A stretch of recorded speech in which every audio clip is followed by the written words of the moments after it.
In a recent interview with Dengeki, Tetsuro Nomura said that the Kingdom Hearts HD remix covers have some hidden secrets that are connected to Kingdom Hearts 3. He mentions the progress of time for all three of them, where in 1.5 it starts at sunset and goes into early night, while 2.5 is in the middle of the night, and 2.8 is the breaking of dawn.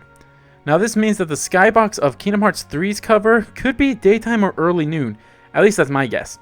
Another thing he mentioned is Sora's movements change. From the cover of 1.5 he is sitting down, in 2.5 he is standing up, and 2.8 he is walking forward. This could mean that when he shows up on Kingdom Hearts 3 box art, and he most likely will, he will either be in a running stance or he could possibly be in combat, considering how big Kingdom Hearts 3 is going to be, and that is the last game in the Xehanort saga, so it could be like he's ready to fight Xehanort one last time. But those are only two connections that we see and on those covers. I would like to take this time to talk about how they each could connect to Kingdom Hearts 3. On the 1.5 cover, the floor looks like it has the chess patterns like we see similar to the chessboard in the Kingdom Hearts 3 trailer, where young Xehanort and young Ericus are playing chess.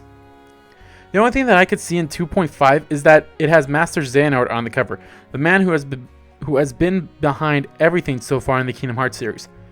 2.8 is another tricky one, and the only thing I could see is, besides having Luxu, the original wielder of Master Xehanort's Keyblade, is that the room that Sora, Riku, Donald, Goofy, and Lee are in is the room called Where Nothing Gathers, which was the room where every member of the Organization 13 had a seat and was like the meeting room.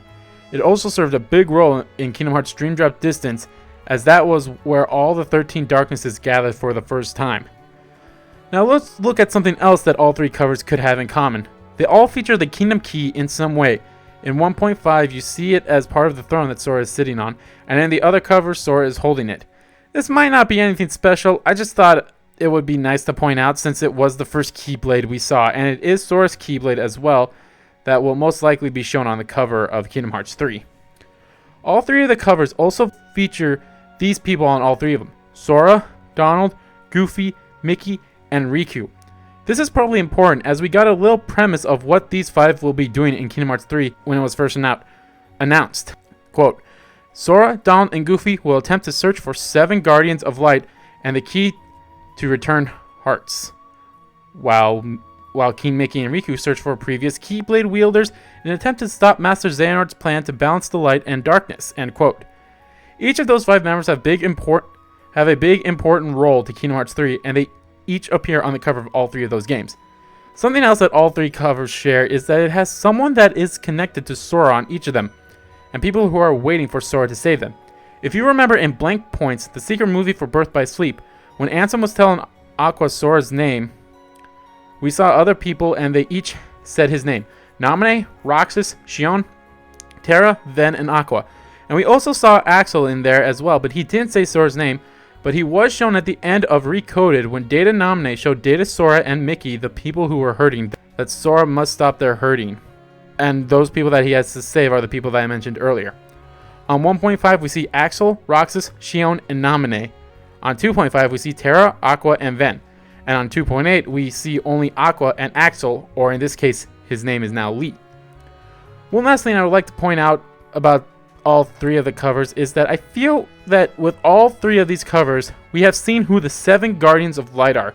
Now we don't know who any of the Guardians are until we play Kingdom Hearts 3, but everyone has their theories on who the 7 are, and I feel that with these 3 covers we have seen them and we still don't know who they are. 2017 is going to be a big year for the Kingdom Hearts series, with it being its 15th anniversary, as well as the release of 2.8 in January, with Nomura saying that there will be lots of news about Kingdom Hearts 3 as well as other big surprises coming that year. It's a lot to look forward to. These covers probably hold many other mysteries that I didn't mention, and some we might not see until we get to see the cover of Kingdom Hearts 3, or we get to play it, or if Nomura tells us what they are himself. But I still want to know what kind of connections you can find between these 3 covers, and what connections you think they have to Kingdom Hearts 3. Let me know in the comments down below. And until next time guys, thank you all so much for watching, and I'll see you all next time.